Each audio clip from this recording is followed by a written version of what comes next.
Morning guys, it's 4 a.m. Today I'm going to take you guys along with me and show you that my life's not just hot rods and hand grenades, but consists of a lot of hard work. We're going to head out about 2 hours out of town in the welding truck today. They had a little bit of a hiccup or mistake or human error, whatever it may be. They've called me to come out and fix it. I'm going to take you guys along, show you what I'm up against, what I'm going to do to fix it. Time's a ticking. 2 hour drive, let's go.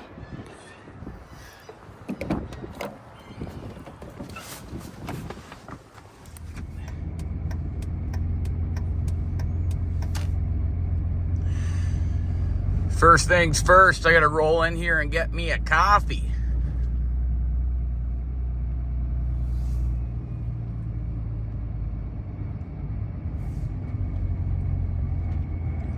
Don't want to be starting this adventure with a dry mouth. Maybe I'll get some breakfast too.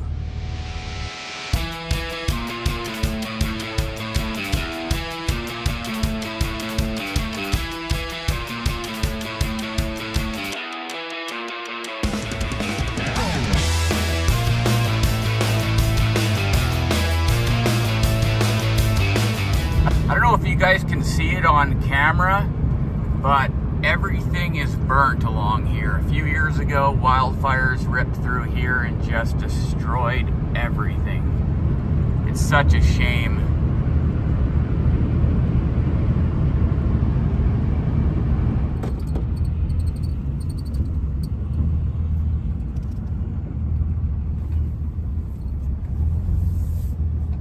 So this is the small town of Lytton BC. A few years ago, it got absolutely wiped out by wildfires.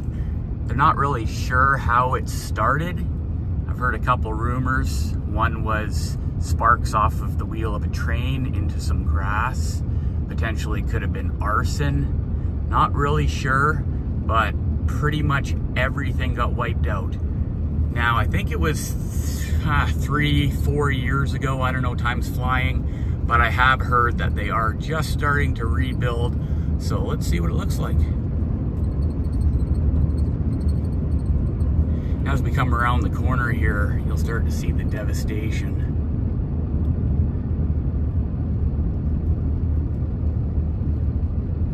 Like, there's just not much left. It's hard to believe that in front of us there would have been stores, shopping mall, buildings everywhere, and now it's just empty lots waiting for rebuild.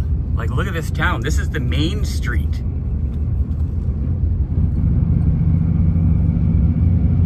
Nothing left. Nothing up there. It's crazy. They've cleaned up all of the burnt debris,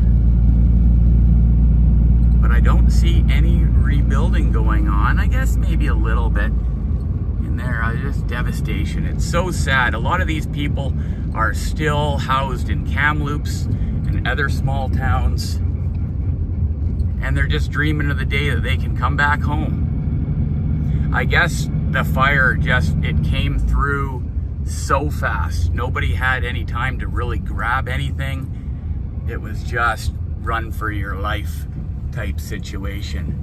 Now, I'm not really sure where I've got to go here, but we're gonna drive around until we find some CP rail trucks and some equipment. But I think I'm already going the wrong way because I'm pretty sure I'm not supposed to go across the bridge. So I'm gonna shut this camera off and try to find out where I've got to be working today. Catch up with you guys in a bit. So I guess I've arrived a little bit early.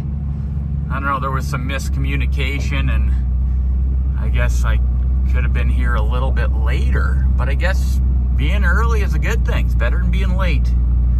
This is the equipment here that I'll be working on today. I don't know which one is broken yet, but I'm gonna kind of hunt around a little bit to see if I can't spot the damage and start making my parts that I'm gonna need to complete the job. I think I have to wait about an hour before somebody shows up and really points me in the right direction, but I'm gonna see what I can do. I'm not sure about how they feel about filming their equipment, so I'm gonna do it on the lowdown, if you know what I'm saying. Sometimes it's easier to ask for forgiveness than it is for a permission, and that's the way I'm gonna roll this video. So I'm gonna try to be a little bit discreet. I might have to put the camera down every once in a while. We'll see how this plays out. All right, so I found the damage. I'll kind of show you right down here. There is a chunk of frame missing right there. All this old scab. So I need to start by cleaning this all back up and repairing the bottom of this piece of channel iron right here. It's like a 4-inch piece of channel. I'll fix that first. Probably box the back side and put an ear back down here. I'll show you the other side and what it's supposed to look like. The other end is right there where the hydraulic cylinder attaches. So it pretty much just ripped the ear off of this end. Nice, right on the ground. Perfect. Now let's go around the other side, I'll show you. I'm not gonna be able to film too much of the actual process of the repair because I need to be discreet and, well, I need to work efficiently. What it's supposed to look like is this. So you can see the hydraulic cylinder right there, and that ear right there is what is ripped off.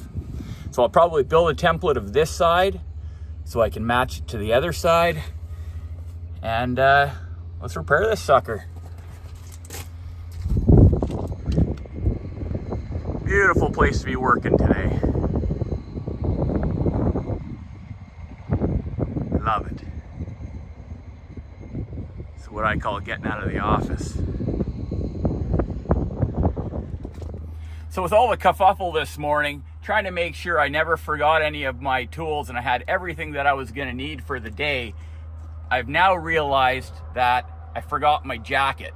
And it's a little bit brisk out here this morning.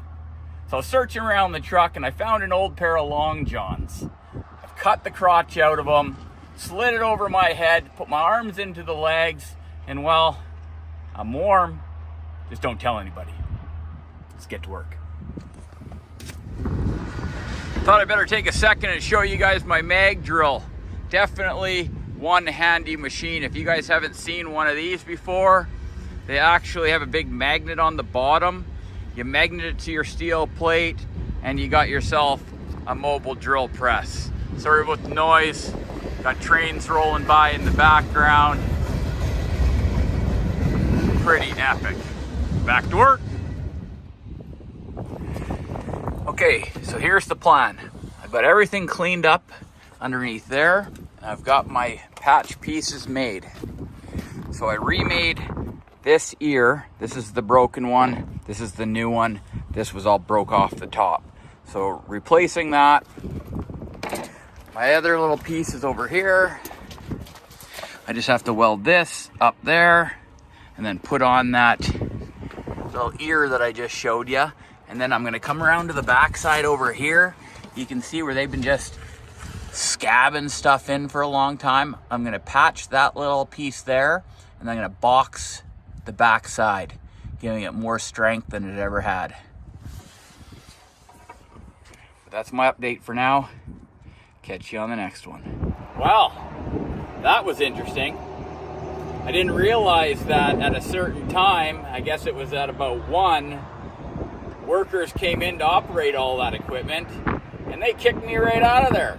I didn't even get finished up what I was doing. I was very close. I wanted to show you guys the end result of the repair. I'm pretty sure they're very happy with it, but I got rushed out. What else can I say? But on a good note, there is more work. They will be calling me again, and if I can leave you guys with one piece of advice, it's to always do your best work. It definitely will pay off. But I've got to hightail it back to Kamloops, My buddy Timmy from Hoosier Tire, Western Canada, is coming to town. We're going for steak. Like always, be safe out there. Peace.